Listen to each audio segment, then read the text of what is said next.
Scam was the last project that I discussed with him. Then I lost him before the scam released. So I guess ये एक जो बड़ा life changing project था मेरी life का वही उन्होंने नहीं देखा. But I'm sure he's up there giving all his blessings to me every time. एक फिल्म थी मैंने कर्मा देखी थी, वो भी मैंने टीवी पे ही देखी थी, कर्मा फिल्म. और मुझे पता है मेरे पड़ोसी के घर पे टीवी पे देखी थी मैंने वो फिल्म. और कभी ऐसा होता है जब 4-5 रीटेक हो जाते हैं ना, तो ये होता है कि एक मीटर सेट हो जाता है दिमाग में. जैसे कोई गाना अगर गलत तरीके से आपके सामने 4-5 बार गा लेगा तो आपको वही सुर आएगा, and then you will find कि रुक जाए, एक मिनट चुप रहो, मुझे सोचने दो कि रियल सुर क्या है. एंड आई फील कि एक्टर के लिए वो नेट प्रैक्टिस हो सकती है सिर्फ थिएटर में, कि बाकी सब हो गया, वाहवाही मिल गई, तालियां मिल गई, सब हो गया, अब करके दिखाओ. है ना, जितना करोगे ना उतना ही सीखोगे. ये कोई बुक नहीं सिखा सकती, ना किसी को देख के सीख सकते हो. कि मैं जब स्टेज पे आऊं या स्क्रीन पे आऊं या किसी किरदार में लोग मुझे देखें, तो मुझे नहीं चाहिए कि देखते ही इनके दिमाग में ये आए कि प्रतीक आया तो ये ऐसा ही कुछ होगा.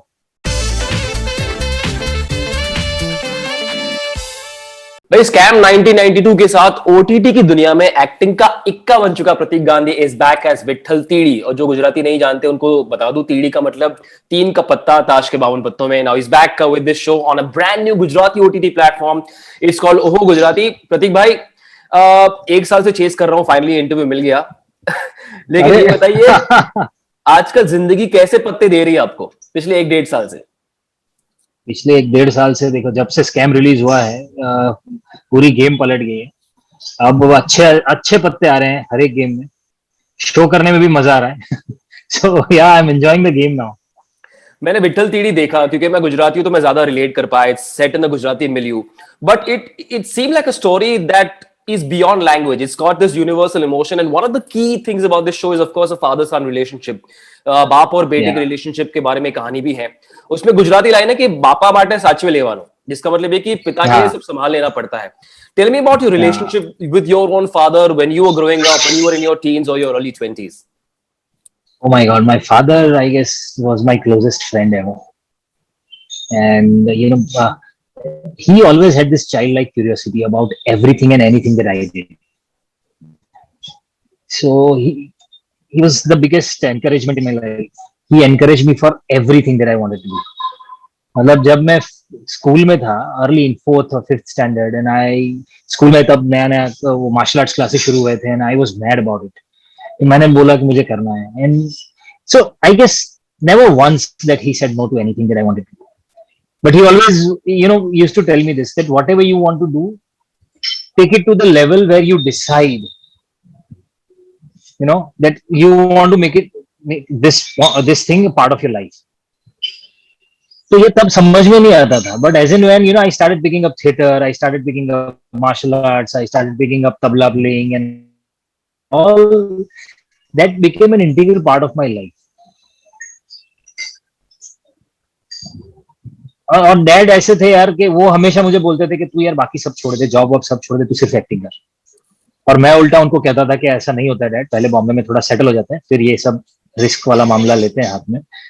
तो I guess my relationship with my father was, I don't know, I can't put it in words there, and I miss him too much now because Scam was the last project that I discussed with him. Then I lost him before the Scam released. So I guess ये एक जो बड़ा life changing project था मेरी life का, वही उन्होंने नहीं देखा. But I'm sure he's up there giving all his blessings to me every time. I'm sure. जो विट्ठल के पिता है वो बड़ी खूबसूरत लाइन उनको बोलते हैं कि आ दुनिया છે ને એ ખીર દે કે ઝેર આપણે હસતા મોઢે એના કોડા ઉતારી દેવાના. એટલે हिंदी जो बोलते हैं उनके लिए बता दो कि जिंदगी जहर भी देती है और अच्छी चीजें भी देती है, लेकिन उसका स्वागत करना चाहिए. What is the greatest piece of advice your father or your mother gave you? That one line that has stuck with you since that day. There are multiple things, but one thing which is very close to my heart is that I used to tell my father कि यार बहुत सारे ऐसे लोग होते हैं ना कि जो शायद कदर ही नहीं करते, बट फिर भी आप क्यों उनसे इतना कॉर्डियल रहते हो, मतलब why do you know want to meet them with so much of warmth and all. And his reply is still there in my heart. He said that I do it because I like it. That gives me peace inside, that gives me happiness inside. So never expect anything. Wow. You just be yourself. You should sleep with utmost happiness every night, and just do that. So तब तो मतलब ऐसा था ना कि ये लगता था बहुत ज्ञान वाली बातें हैं यार, कितना बुकिश बता दिया मुझे कुछ. But as in when every day when you experience life, these things are I guess the way of life. और पिछले 1-1.5 साल में तो शायद ये चीज इतनी अच्छे से समझ आ गई है. विट्ठल के लिए पत्ते खेलना ये एक विरासत की बात है, जिसे गुजराती में कहते हैं वंश वारसानी विद्या, जो पिछले जनरेशन से नीचे आ रही है और लोग उसका एक्सेप्ट कर रहे हैं. प्रतीक, आपके परिवार की विरासत क्या है और प्रतीक गांधी की विरासत क्या होगी अगले 20, 30, 40, 50, 60 सालों में? ओह, ये यार ये मतलब बहुत तगड़ा वाला क्वेश्चन है ये. So, मेरे परिवार की विरासत अगर मैं कहूँ तो love towards art is the virasat that I have got. Because वैसे सारे टीचर्स हैं फैमिली में, सब टीचर्स थे, mom dad all uncle aunt everybody, and everybody is into music, haveli music, shastriya sangeet. और उसमें तो आर्ट का ऐसा कोई भी फॉर्म नहीं है जो हमारे घर में कहीं ना कहीं किसी न किसी तरह से रिलेटेड नहीं है. फिर चाहे वो पेंटिंग्स हो, फिर चाहे वो डांस हो, भरतनाट्यम हो, म्यूजिकल मतलब शास्त्रीय संगीत हो. और मैंने तो एक्टिंग की भी शुरुआत कर दी, तो वो भी है. तो I guess yeah this is it what we love about art. तो जिस परिवार का रुझान इतना परफॉर्मिंग आर्ट्स की ओर हो, लिबरल आर्ट्स की ओर हो, वहां पे पत्तों की तो जगह होगी नहीं, आई एम अज्यूमिंग कि थी, चुपचाप खेलते थे. जी नहीं, किसी को कुछ समझ में नहीं आता पत्तों के बारे में.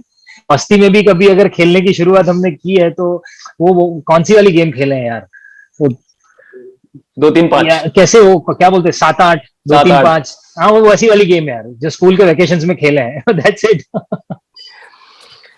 जब हर्षद मेहता वाला शो देखा तो it starts with you in your late teens और अर्ली 20s, लेकिन इस शो में पहला एपिसोड आपका कैरेक्टर एस्टेब्लिश करता है एक छोटा सा बच्चा, who I think has done a phenomenal job. आप सबसे पहले उसके बारे में बताइए.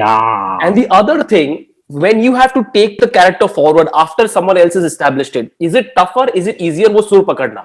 Because scam में तो आप ही थे. You are starting and you're ending it. But here you are taking, it's like a relay, right? You're taking off from what that kid has done. So tell me about that kid and tell me how easy or difficult is it to match that sur that the little child has set for the show?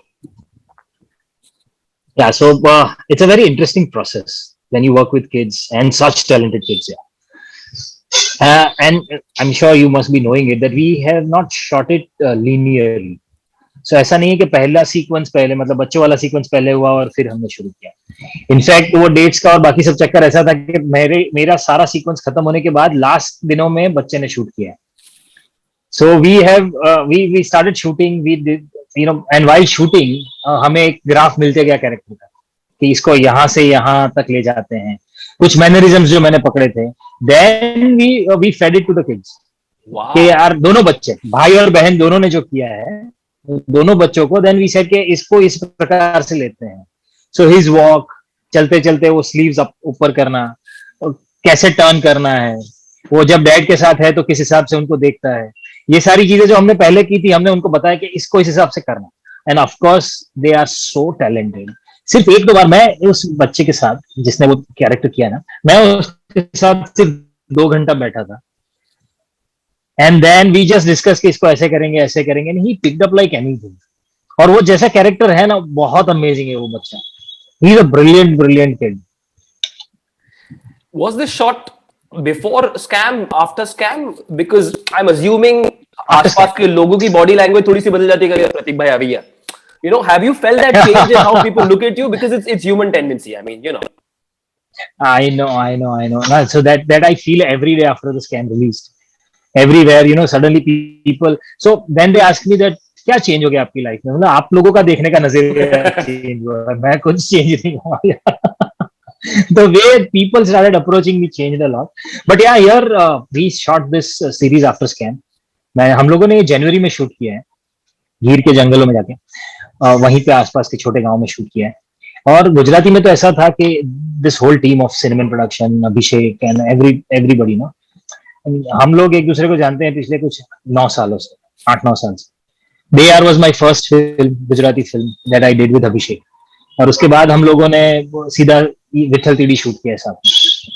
So rest of the people knew me. और दूसरी team भी जो थी behind the camera, जो team थी, उन्होंने कहीं ना कहीं गुजराती फिल्म में मेरे साथ काम किया है. तो वैसे तो वो लोग ऐसे जानते हैं कि अच्छा हाँ प्रतीक आ जाओ तो चलो करते हैं, तो वो ज्यादा कुछ डिफरेंस है नहीं वैसा। इस शो के क्रेडिट्स में एक नाम बार बार रिपीट हुआ है, Bhargav Purohit. Dialogue, screen play, yes, lyrics, he's also sung a lyrics, song. Is it the same music, Bhargav Purohit? And tell me about this he is the same guy. mad bundle of talent कि सब कुछ कर लेता है ये तो। अरे Bhargav Purohit is actually a mad bundle of talent. उनको देखोगे आप तो थोड़े मैड साइंटिस्ट जैसे भी दिखेंगे वो आपको, मतलब लंबे बाल और वो होता है ना एक, मतलब धुनी बंदा वैसा ही है। Very talented guy, very sorted. तो he wrote the series, dialogues से लेके screen play, everything that he wrote. He wrote the lyrics also. He was also a part of Kedar Bhargav, the music director you. Yep, yep. So Bhargav was also part of that entire music direction team, uh, and he was there on set. So also a part of direction team. Right. And he's a little genius, yeah. He's a little genius coming from Gujarat. Yeah, yeah. And I'm sure the Hindi OTT space will very soon have a lot more of him doing a So lot more work. yeah. You know, I was interviewing Pankaj Tripathi once, and I said, "Sir, आप improvise करते हो जो लाइनें लिखी है?" He said, "मैं करता हूँ, फिर डायरेक्टर को पूछता हूँ कि अगर आप ओके हो तो मैं करूंगा, अगर आप ओके नहीं हो तो जो लिखा है मैं वही करूंगा." What is your approach to improvising, since you know the language very well? Although it is set in the 80s, I believe. Are you tempted to add a little bit of your own self, or do you say कि जो लिखा है वही बोलूंगा? No. I do add a lot of things, and it's a very collaborative approach. See, it depends on the team, you know, with which you're working on the project, because वो team कितनी accepting है, right from the writers to directors and all, और उस हिसाब से हमें भी हमारा सुर चेंज करना पड़ता है। With Abhishek, Bhargav and all, I have a different comfort level all together. So right from first dialogue to the end of the series and the last line, we have discussed everything, and there are so many things that we have added there and there itself. Those lines were improvised. जैसे मैं आपको बताऊं, आपने तो series देखी है, वो जो एक लाइन है जो कि ट्रेलर का भी पार्ट है, कि जब वो खेलता है दोस्तों के साथ विठल, और वो बोलता है कि सामने वाला बोलता है कि ये गेम तो मेरी थी, and Vithal has a comeback कि वो तो तू खेला होता तो तू रमे हो तो। So, इस प्रकार के जो वन लाइनर्स हैं, इस प्रकार की जो एडिशंस है ना, it adds lot of layers to character, is what I feel.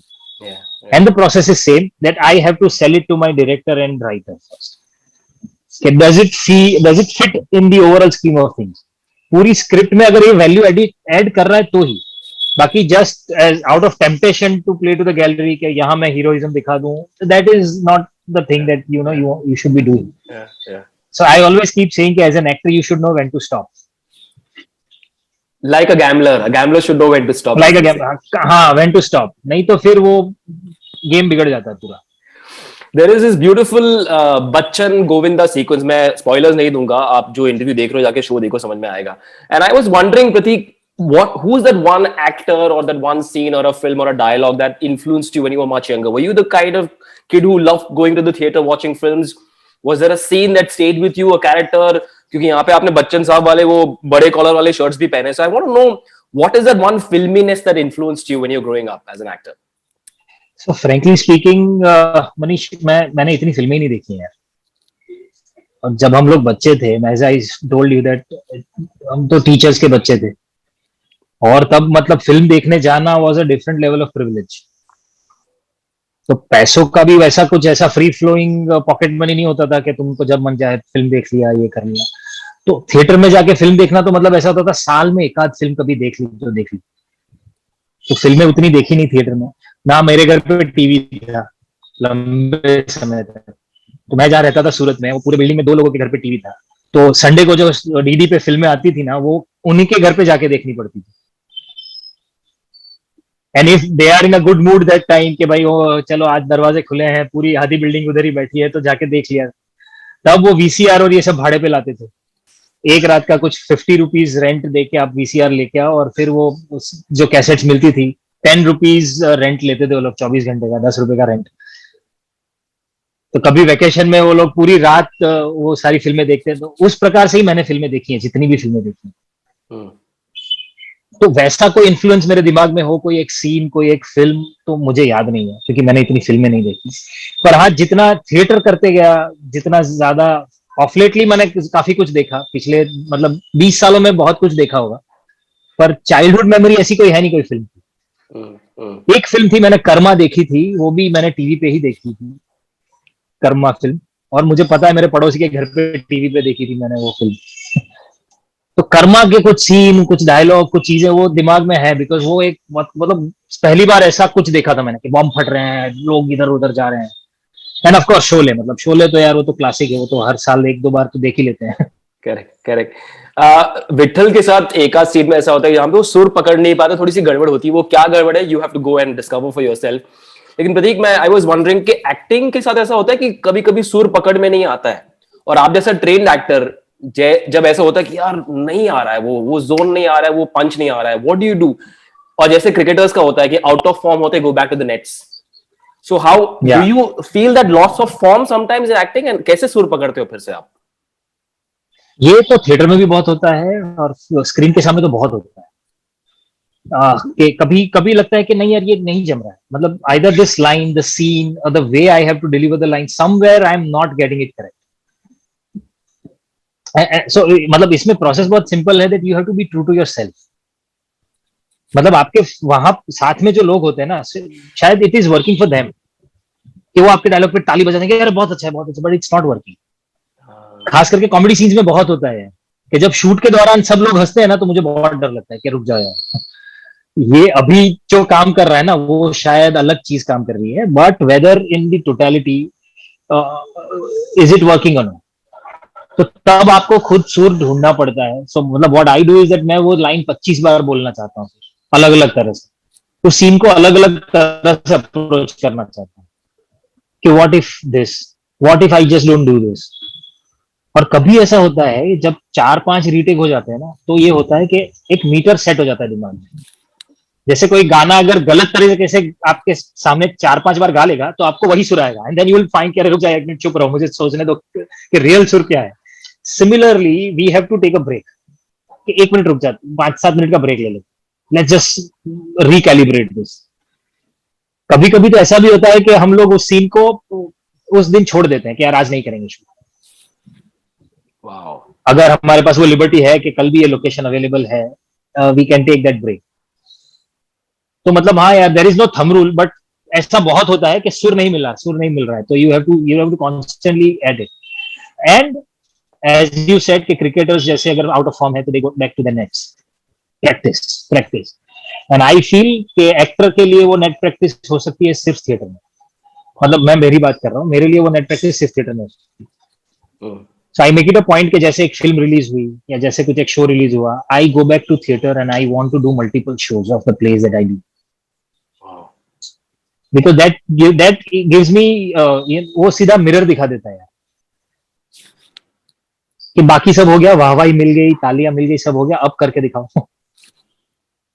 आप come back to your original roots. So वो मतलब मुझे लगा बैक टू बेसिक्स बार बार करना चाहिए, तभी वो आप you can be true to yourself, नहीं तो वो हवा लगना बहुत आसान है यार। करेक्ट। बहुत सारे एक्टर्स जिनको मैंने इंटरव्यू किया वो कहते हैं कि हमारे लिए रियाज एक्टिंग ही होती है। जैसे सिंगर हारमोनियम लेके बैठा है, एक्टर्स के लिए रियाज इज एक्टिंग या फिर auditions. But given how we are these days, people are not able to get out of the house, when you are not shooting, when you are at home, how do you nourish the actor in you? Is there a lot of reading you do? Do you watch a lot of content? If yes, what is it that you're consuming these days in terms of written content or video content? No, so I try to read my scripts. मैं वही script वापस पढ़ना चाहता हूँ कि how differently can I do it. और there are lot of different plays the scripts, कुछ नाटक ऐसे हैं जो शायद मैं कर नहीं पाया हूँ, मैं I would like to read them and create in my mind कि अगर इसको इस हिसाब से करते तो क्या होता है। बिकॉज ये प्रैक्टिस ऐसी है ना, इट्स अ क्राफ्ट है। मतलब मैं अगर बताऊं कॉमन लैंग्वेज में, तो ये कारपेंट्री का काम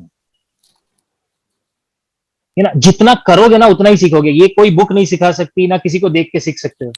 it's like mathematics, no, mathematics के एग्जाम में आप कभी पढ़ के गए हो? You can't read mathematics, you have to practise it यार, you have to solve the sums. Unless you do that, आप एग्जाम में कुछ नहीं कर पाओगे।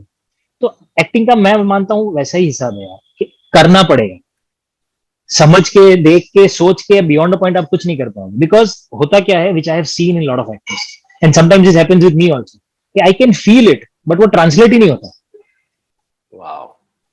मुझे पता है क्या करना है, पर वो ट्रांसलेट तो होना चाहिए। वो ट्रांसलेट कब होगा? जब मैंने उसकी बहुत प्रैक्टिस की है, कि मैं एक इमोशन को 4 अलग अलग तरह से प्ले कर सकता हूँ। अब मैं 4 पे ही अटक गया हूं, I need another 4 expression of the same emotion, so that my bag is full when I go on set. Because होता क्या है कि कितना भी डिस्कस कर लो आप स्क्रिप्ट के साथ, सेट पे जाके वो एनर्जी अलग है। और सेट पे ना बहुत टाइम डायरेक्टर को भी लगता है कि नहीं, वो जो हमने डिस्कस किया था वो भूल जाओ, कुछ नया लिखना। अब वो नया लाओगे कहां से? Unless you have practised it a lot of time. So I guess this is what I keep doing यार। आई रीड, मैं जो पढ़ता भी हूं मैं जोर से पढ़ना चाहता हूँ, तो यही लाइन को अगर अलग तरह से करूंगा अप्रोच तो कैसा होगा? Can I add a little sarcasm to it? Can I add little more fun to it? इसको अलग मतलब एक सिंसियर सीरियस लाइन है, उसमें से without playing humour, how can I take out humour from this? Wow. तो वो भी एक इंटरेस्टिंग प्रोसेस है। I guess this is what I do. Fascinating, fascinating. अब शायद in the last 1.5 years since life has changed for you, शायद कुछ makers, writers ऐसे सोचते होंगे मन में कि यार अब तो ये बड़ा स्टार बन गया, शायद ऐसा रोल ना करे, शायद वैसा रोल ना करे। ऐसी कोई बात है जो आप राइटर डायरेक्टर्स को कहना चाहते हो? Now that you have a platform, you have a voice and your voice will reach all the writers and directors in the country, is there something you want to tell them कि भैया ऐसी गलतफहमी ना पालो? यार बहुत सही question पूछा है आपने, पहली बार किसी ने ये पूछा मुझसे। But yes, what I want to say is that I am open for all kind of experiments, because my business or me being an actor requires to be experimental. I don't want to put myself in any bracket. और मैं आगे भी एक interview में बोला था मैंने, ये मैं अभी भी कहना चाहता हूँ कि मैं जब स्टेज पे आऊं या स्क्रीन पे आऊं या किसी किरदार में लोग मुझे देखें, तो मुझे नहीं चाहिए कि देखते ही इनके दिमाग में ये आए कि प्रतीक आया तो ये ऐसा ही कुछ होगा। I want to be in a space where people should feel कि ये आया है तो पता नहीं क्या करेगा, and then that is the place for an actor where I can experiment, and I am open for all kind of characters, all kind of experiments. I just want to be challenged every time in every script. Yeah. It might sound bookish, cliche, या थोड़ा और philosophical, but this is how I want to work. I think writers, directors need to stop assuming and just call him, approach him, and give us more reasons and more occasions to interview Pratik. Pratik, जब Scam release हुआ, तो मैं देख रहा था, हम सब घर पे थे तब obviously. दिन में कुछ 2-3 डजन Insta Live interviews होते थे आपके, और ज्यादातर सवाल रिपीट होते थे. And I used to feel sorry for you. I said, यार इसको अप्रोच नहीं करना अभी इंटरव्यू के लिए, because I'm sure he's already fried. But is there a question that you have hoped people would ask you but they haven't in the last year and a half कि यार ये सवाल तो पूछ ही ना कोई? Is there a question? देखिए, सबने स्कैम कैसे मिली आपको, आप यहाँ तक कैसे पहुंचे, थिएटर की जर्नी क्या रही, अब तक की लाइफ जर्नी क्या रही, ये सारे क्वेश्चंस सबने पूछे हैं। इसके आंसर्स मैं बहुत बार दे चुका हूं, तो आई गेस सबको पता भी है। अब लोग मेरे एनेक्डोट्स देके मुझसे और सवाल करते हैं सेम लाइन पे, कि आपने इस इंटरव्यू में ये कहा था, इसके आगे क्या। पर और एक चीज जो मेरे साथ जुड़ी हुई है with my journey and all is that I am an engineer and an actor both, और मैंने दोनों फील्ड में डबल किया, दोनों फील्ड में काम किया। इसके चलते ना बहुत सारे लोगों के दिमाग में एक चीज आती है, जो मैं देखता हूँ बहुत सारे यंगस्टर्स, बहुत सारे स्टूडेंट्स, और ये एक मुझे लगता है गलत फहमी है शायद लोगों के दिमाग में, कि एक्टिंग या एंटरटेनमेंट ही एक ऐसा फील्ड है where you can be innovative और you can be creative. And I always wanted to discuss on this point. I wish anybody would have asked me this, but since you have asked me, I mean I will ask the question and I will answer it. कि ऐसा है क्या कि engineers हैं तो यार हम खुश नहीं हैं, हमें मतलब क्रिएटिव फील्ड में कुछ करना है, या मैं डॉक्टरी भी पढ़ रहा हूं तो घर वालों के प्रेशर से पढ़ रहा हूं, पर मुझे क्रिएटिव फील्ड में कुछ करना है. So I just want to convey कि यार इंजीनियरिंग हो, चाहे आप सीए हो, चाहे आप कोई भी फील्ड में हो, क्रिएटिविटी का स्कोप उतना ही है. So don't feel that this is the only creative field.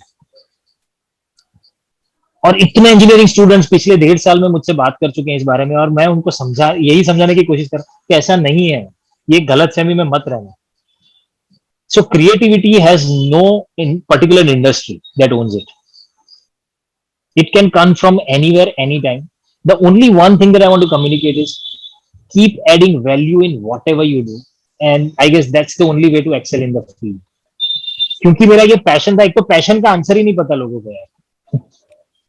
So what is the passion is a very typical question. मतलब I can easily say कि playing badminton is my passion. That is not your passion. You like it. If you ask any parent, being with my kid is my passion. That's not your passion. You like it, but so find a passion, and all the answers will fall in place. So yeah, मतलब ये गलत फहमी एक जो है ना, वो क्या इंजीनियर, मतलब बहुत सारे इंजीनियर्स को देखा एक्टर ही बन जाते हैं. Engineers can do anything apart from engineering. तो मुझे लगता है ये एक क्वेश्चन ऐसा था which I wanted to answer कि ऐसा नहीं है यार. मतलब just be at it and keep doing it with passion. That's it. एक और गलतफहमी पूरे देश को, शायद पूरी दुनिया को थी 1-1.5 साल में कि यार हर्षद मेहता को हम भूल नहीं पाएंगे, जब भी प्रतीक को देखेंगे हर्षद याद आएगा. लेकिन वो गलतफहमी दूर हो गई है. But Vitthal Teedi, I watch the show and I am telling you, not for a second will you think of Harshad Mehta. And I think this man has absolutely aced it. और जो लोग सोचेंगे यार गुजराती में शो है तो कैसे देखेंगे, क्यों देखेंगे, अगर आप नार्कोस स्पेनिश में देख सकते हो, मनी हाई स्पेनिश में देख सकते हो, तो फिर एक गुजराती शो देख ही सकते हो. It's called Vitthal Teedi. It's got Prateek Gandhi taking his career to another level. Go watch it, मजा आएगा, थोड़ी गुजराती भी सीख लोगे. और हाँ, पत्ते खेलने से दूर रहना. But go watch it. It's called Vitthal Teedi. It's out on a brand new Gujarati OTT platform. It's called Oho Gujarati. जाके देखो.